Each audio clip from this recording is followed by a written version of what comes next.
بسم الله الرحمن الرحيم. باب ما جاء في عالم المدينة.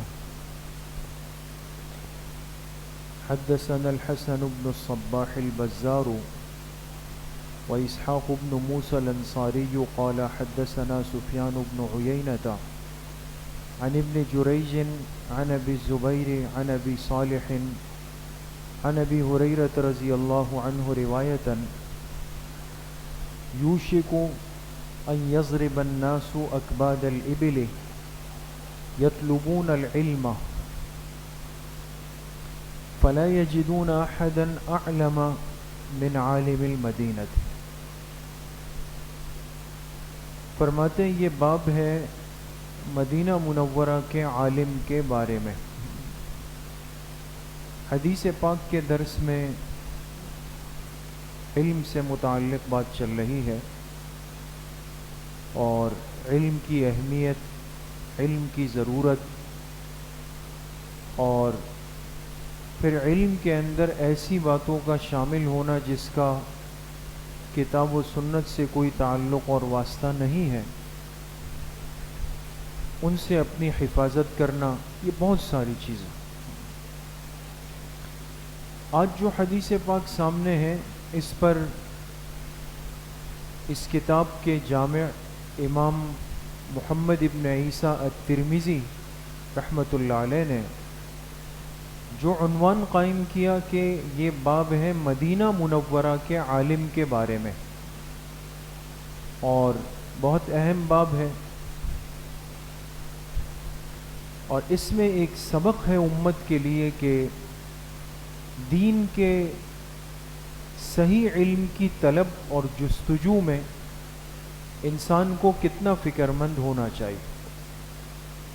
حضرت ابو ہریرہ رضی اللہ عنہ کی روایت ہے، فرماتے ہیں یوشکو، قریب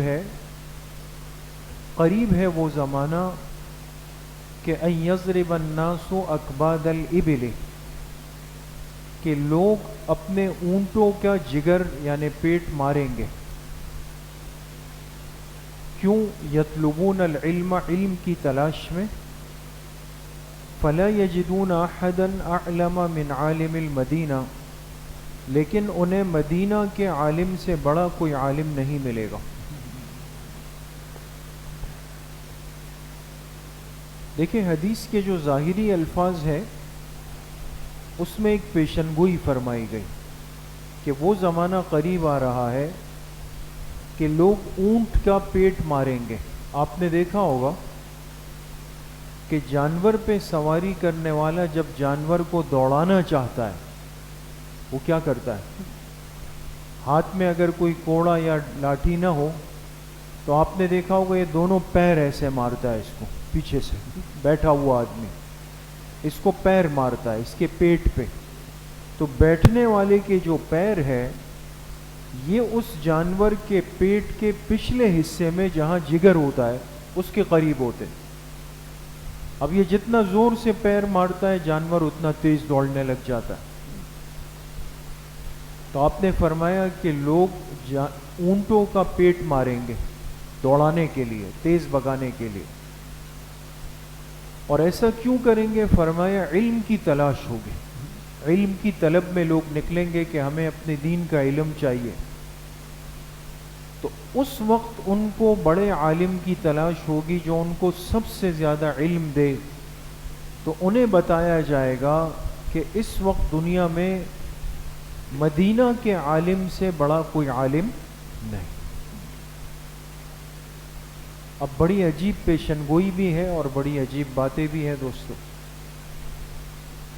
اب مدینہ منورہ کے عالم سے مراد کون ہے؟ اور یہ بات ہم سب کو معلوم ہونی چاہیے کہ اللہ پاک نے بعض حضرات کو، بعض اہل علم کو، اس امت کے بعض محدثین کو، بعض فقہاء کو، بعض ائمہ کو بڑی قبولیت سے نوازا کہ ان کی محنت کا فیض پوری دنیا تک پہنچا. انہی میں ایک شخصیت ہے جو امام مالک ابن انس رحمۃ اللہ علیہ کے نام سے موسوم ہے، امام مالک، اور یہ ہمارے فقہ کے 4 بڑے ائمہ میں سے ایک امام ہیں۔ آپ جانتے ہیں 4 امام ہیں نا فقہی مسائل کو فالو کرنے میں، ان میں سب سے بڑے امام امام اعظم ابو حنیفہ رحمۃ اللہ علیہ، اور ہم سب مسائل میں شریعت کے احکامات میں ان کی اتباع کرتے ہیں،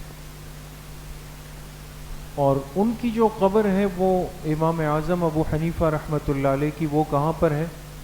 کسی کو پتہ ہے؟ امام ابو حنیفہ کی قبر کہاں پر ہے؟ عراق، کوفہ میں۔ کوفہ کے اندر امام اعظم کی قبر ہے، ہم اس پہ حاضر ہوئے، بڑے انوارات کی جگہ ہے۔ سن 80 ہجری میں امام ابو حنیفہ کی پیدائش ہے اور 150 ہجری میں ان کی وفات ہے، تو کل عمر کتنی ہو گئی؟ 70 سال۔ اور کئی صحابہ سے امام ابو حنیفہ رحمۃ اللہ علیہ کی ملاقات ثابت ہے، صحابہ سے، اور جو صحابی سے مل لے اور یا ملاقات کر لے یا دیکھ لے اس کو کیا کہتے ہیں؟ تابعی کہا جاتا ہے۔ اس لیے یہ بات یاد رکھنے کی ہے کہ 4 اماموں میں ایک واحد امام ابو حنیفہ رحمۃ اللہ علیہ ہے کہ جو تابعی بھی ہیں، جن کی صحابہ سے ملاقات ثابت ہے، اور سب سے زیادہ انہوں نے قرآن اور حدیث پر استنباط کر کے، محنت کر کے مسائل نکال کے امت کو دیے، مسائل آسان کر دیے۔ اس کے بعد دوسرے امام وہ امام مالک ابن انس رحمۃ اللہ علیہ، اور ان کی جو فقہ ہے وہ فقہ مالکی ہے، اور وہ بھی دنیا کے بڑے حصے میں ان کے پیروکار اہل عرب میں موجود ہیں۔ امام مالک رحمۃ اللہ علیہ کی قبر کہاں پر ہے؟ مدینہ منورہ میں، جنت البقیع کے اندر ہے، اسی لیے آپ کا لقب ہے امام دار الہجرہ۔ دار الہجرہ، یہ ہجرت والی جگہ مدینہ منورہ، اس دار الہجرہ کے امام مالک ہے۔ بڑا عشق تھا، ہر امام کو عشق تھا، لیکن ان کا جو عشق اور محبت تھی وہ الگ شان والی تھی، اس لیے انہوں نے حدیث کا حلقہ وہ مسجد نبوی شریف کے اندر لگایا، اور حضور علیہ الصلوۃ والسلام کی قبر مبارک کے ساتھ بیٹھ کر حدیث پڑھایا کرتے تھے۔ ایک مجلس میں ہزاروں طلبہ آتے تھے اور آپ ان کو حدیث کا سبق پڑھاتے تھے۔ ظاہر سی بات ہے کہ یہ آلات، اسپیکر اور یہ چیزیں تو تھی نہیں، اتنے بڑے مجمع تک حدیث کا سبق حضرت کا کیسے جائے؟ تو درمیان میں مکبرین طے ہوتے تھے، جیسے اگر مسجد کا اسپیکر بند ہو جائے تو درمیان میں 2-4 ساتھی اللہ اکبر کہتے ہیں نا، تو طلبہ طے ہوتے تھے، اور جو بیٹھ کر کے امام کی باتوں کو پیچھے منتقل کرتے ہیں کہ ابھی حضرت نے یہ فرمایا، پھر وہ پیچھے والا اور پیچھے، پھر وہ اور پیچھے، اس طرح ہوتا تھا۔ تو پوری زندگی اپنی جو تدریس کی اور حدیث کے علم کی تھی وہ وقف کی، اور نیت کی دل میں کہ میں مدینہ منورہ اس نیت سے آیا ہوں کہ مجھے اللہ پاک جنت البقیع میں دفن ہونا نصیب کر، کہیں میں اس سے محروم نہ ہو جاؤں، اس جوار سے۔ اس لیے مسجد نبوی سے نکلتے نہیں تھے، اور قضائے حاجت کی جب بس ضرورت ہوتی تو مدینہ منورہ کی حدود میں قضائے حاجت نہیں فرماتے کہ بھئی یہ بے ادبی ہو جائے، تو جو حدود مسجد نبوی ہے، حرم نبوی ہے، اس سے باہر تشریف لے جاتے، اور لکھا ہے کہ ایک پیر حد کے اندر رکھتے، ایک پیر حد کے باہر رکھتے۔ اب یہ باتیں سمجھ کی، اندر اس لیے رکھتے کہ کہیں میں اس حد سے بالکل نکل نہ جاؤں، باہر اس لیے رکھتے کہ قضائے حاجت باہر ہو جائے، اندر نہ ہو۔ فارغ ہوتے اور پھر مسجد نبوی میں تشریف لاتے اور پھر حدیث کا درس دیتے۔ دل میں بڑی خواہش ہوئی کہ اتنا قریب میں ہے اور مکہ مکرمہ کی مسافت ہے، لوگ جاتے ہیں، عمرہ کرتے ہیں، حج کرتے ہیں، فرض حج کر چکے تھے اپنا، لیکن ہر سال لوگ جب حاجیوں کے قافلے جاتے تو امام مالک رحمۃ اللہ علیہ کو ایک طلب ہوتی، تڑپ ہوتی کہ اللہ نے مجھے اتنا قریب رکھا ہے، میں حج پہ نہیں جاتا، لیکن پھر کہتے ہیں ایسا نہ ہو کہ جاؤں اور کہیں راستے میں یا وہاں انتقال ہوا، پھر بقی کون لائے گا، محروم نہ ہو جاؤ۔ تو آپ علیہ الصلوۃ والسلام کی قبر مبارک پہ استخارہ فرمایا کہ چلتے ہیں آقائے دو جہاں سے استخارہ کرتے۔ وہاں بیٹھ کر استخارہ کیا، اللہ پاک سے استخارے کی دعا مانگی،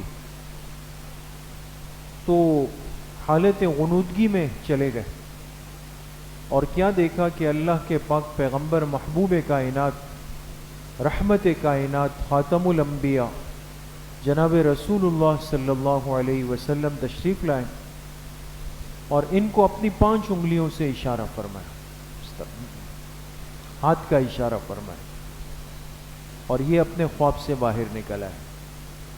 اب امام مالک رحمۃ اللہ علیہ پریشان، سمجھ میں نہیں آیا کہ میں پوچھنا چاہ رہا تھا کہ مجھے حج کے لیے جانا چاہیے، رکنا چاہیے، کیا کروں، باہر موت تو نہیں آ جائے گی، اور اللہ کے پاک پیغمبر ہاتھ کا اشارہ کر رہے ہیں 5 انگلیوں کا، تو آیا اس کا مطلب یہ کہ میری زندگی کے 5 سال باقی ہے، 5 مہینے باقی ہے، کیا مطلب ہے؟ روکنا چاہتے ہیں، اجازت دینا چاہتے ہیں، کچھ بھی نہیں سمجھ۔ اب خواب کی تعبیر یہ ایک الگ علم ہے، امام مالک خود اتنے بڑے امام ہیں، لیکن فن تعبیر الرؤیا، خواب کی تعبیر بتانا، یہ ہر عالم نہیں کر سکتا دوست، اس لیے اس کو فرمایا یہ علم عطائی ہے، اللہ جس کے دل میں ڈال دیتے، بعض بڑے ماہر ہوتے ہیں اس میں۔ تو امام مالک رحمۃ اللہ علیہ نے شاگرد کو تیار کیا کہ آپ جائیں اور جا کے علامہ ابن سیرین رحمۃ اللہ علیہ جو امام تھے تعبیروں کی بتانے کے، ان سے پوچھ کر آئیں کہ اس طرح ایک شخص نے استخارہ کیا اور ان کو یہ جواب ملا۔ جب وہ شاگرد آئے تو انہوں نے پوچھا علامہ ابن سیرین سے کہ ایک شخص نے مسجد نبوی میں استخارہ کیا اور خواب میں دیکھا کہ اللہ کے پاک پیغمبر علیہ السلام 5 انگلیوں کا اشارہ فرما رہے، کیا مطلب ہے؟ انہوں نے فرمایا یہ خواب عام آدمی تو دیکھ نہیں سکتا، کسی معمولی آدمی کا خواب نہیں ہے، پہلے یہ بتاؤ دیکھا کس نے؟ کہا یہ تو میں پوچھ کے آؤں۔ واپس آئے، استاد سے پوچھا، انہوں نے کہا جاؤ نام بتا دو۔ آئے اور کہا کہ ہمارے استاد امام مالک ابن انس نے یہ خواب دیکھا ہے۔ انہوں نے فرمایا وہی دیکھ سکتے ہیں اتنا بڑا خواب۔ کا تعبیر یہ ہے کہ انہوں نے وہاں استخارہ کیا اور اجازت چاہی کہ میں جاؤں یا نہ جاؤں، تو آپ علیہ السلام نے 5 انگلیوں سے اشارہ کیا کہ بھئی تم مجھ سے وہ بات پوچھنا چاہتے ہو کہ جن 5 باتوں کے بارے میں اللہ پاک قرآن کریم میں فرما رہے ہیں کہ اس کا علم سوائے میری ذات کے اور کسی کے پاس نہیں، اللہ کو اس کا علم ہے، اور یہ علم اللہ نے کسی کو نہیں دیا، صرف اللہ جانتے ہیں۔ ان اللہ عنده علم الساعہ، قیامت کب آئے گی، حتمی تاریخ دن کیا ہے، سوائے اللہ کے کسی کو نہیں پتا۔ وَيُنَزِّلُ الْغَيْثَ، بارش کب برسے گی۔ وَيَعْلَمُ مَا فِي الْأَرْحَامِ، ماں کے رحم میں کیا ہے کسی کو نہیں پتا۔ وَمَا تَدْرِي نَفْسٌ مَاذَا تَكْسِبُ غَدًا، کسی کو نہیں پتا کل کیا ہوگا۔ وَمَا تَدْرِي نَفْسٌ بِأَيِّ أَرْضٍ تَمُوتُ، کسی کو نہیں پتا کہ اس کی موت کہاں آئے گی۔ تو آپ کا سوال ان 5 باتوں میں شامل ہے جو اللہ کے پاس ہے، تو ہم کیسے جواب دے دیں آپ کو؟ تو یہ 5 سے اشارہ آیت کی 5 باتوں کی طرف۔ تو امام مالک رحمۃ اللہ علیہ سمجھ گئے کہ یہ تو علم کے ذریعے سے یہ بات نہیں معلوم کی جا، پھر نہیں، ساری زندگی نہیں گئے، اور انتقال مدینہ منورہ میں ہوا، مسجد نبوی میں تدفین ہوئی۔ اس لیے جب بندہ جنت البقیع میں زیارت کے لیے داخل ہوتا ہے، اللہ سب کو حاضری نصیب فرمائے، تو بالکل جنت البقیع کے مرکزی دروازے سے آپ داخل ہو تو آپ نے دیکھا ہوگا کچھ قبور ایسی ہے کہ جس کو مخصوص کر دیا گیا ہے، یعنی اس کو دوبارہ اس میں دفنانے کا عمل نہیں ہوتا. تو انہی میں بالکل قریب میں ایک احاطہ ہے جس میں 2 قبریں ہیں. یہ ایک قبر امام مسلم کی ہے، ایک قبر امام نافع جو قرات کے بڑے امام ہیں. وہ 2 حضرات اس ایک احاطے کے اندر دفن وہاں پر.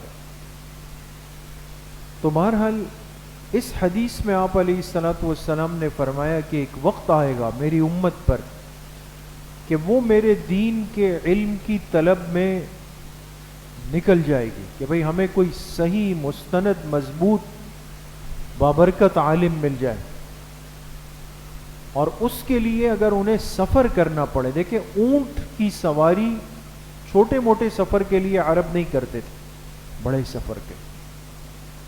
تو اشارہ کیا کہ دور دور سے لوگوں میں طلب ہوگی کہ بھئی ہم آئے. پھر بھگانے سے اشارہ کیا کہ وہ ان لوگوں کی طلب مردہ نہیں ہوگی کہ چلے مل گئے تو مل گئے، نہیں ملے تو نہیں ملے. نہیں، لیکن انسان کو لگے کہ میں تاخیر کر جاؤں تو ایسا نہ ہو وہ فلاں نکل جائے. اونٹوں کو بھگاتے ہوئے آئیں گے.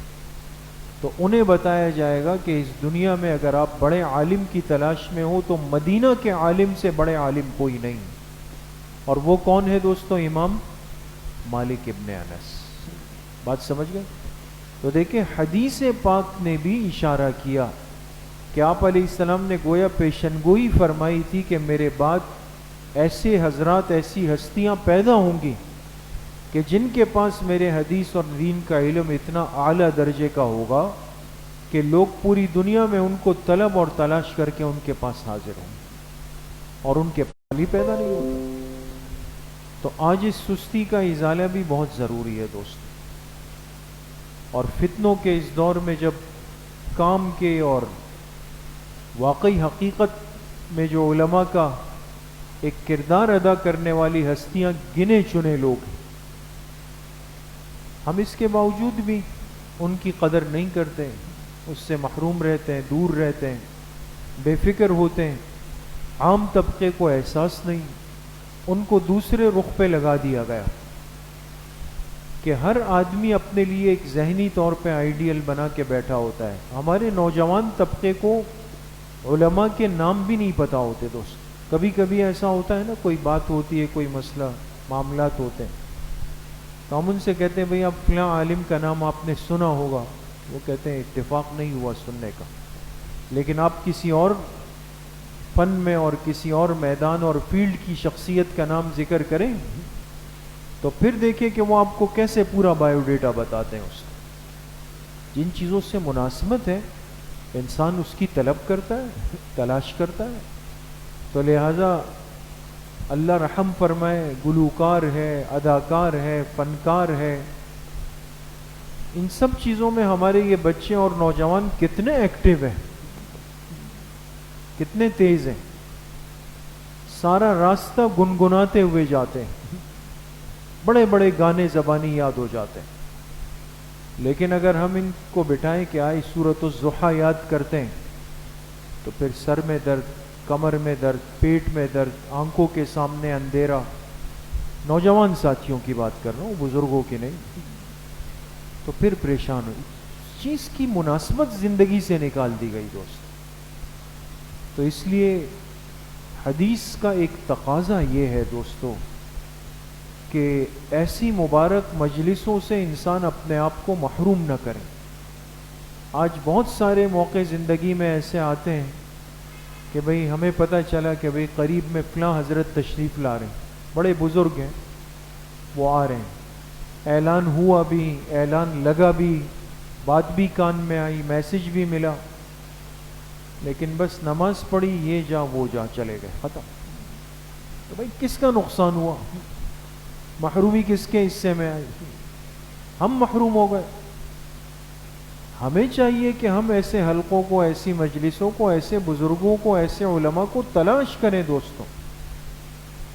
ان کی معمولی صحبت کا مل جانا اور ان سے ایک بات کو سن لینا، ایک مسئلے کو سن لینا، یہ زندگی کی بہت بڑی نعمت ہے۔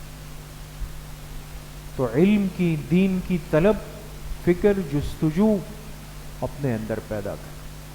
کون کون کرے گا انشاءاللہ؟ اللہ پاک مجھے بھی آپ سب کو صحیح عمل کی توفیق نصیب فرمائے۔ الحمدللہ رب العالمین والصلاة والسلام علی رسول اللہ۔